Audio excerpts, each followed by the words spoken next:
السلام عليكم، اهلا وسهلا، مرحبا بكم معنا في قناه بيوتي فان.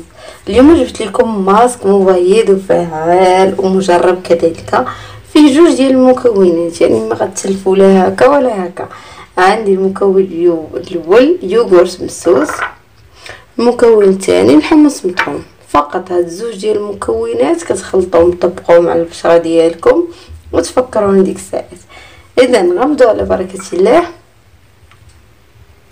ناخذ تقريبا 2 معالق صغار من الحمص مطحون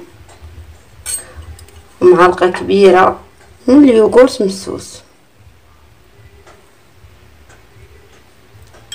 ونبداو نخلطوا على بركه الله في هاد الزوج مكونات.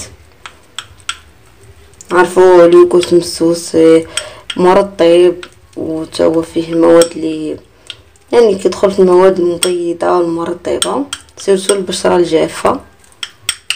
صافي هانتوما كتشوفوا كتجي بحال الكريمه.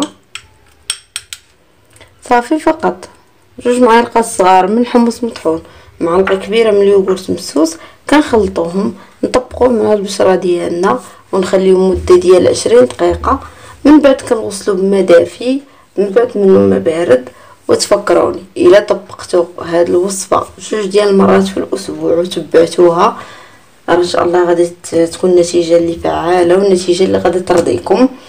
ونتمنى نال استحسانكم ونكون كنجيب لكم وصفات اللي نفيدكم بها واللي تنفعكم.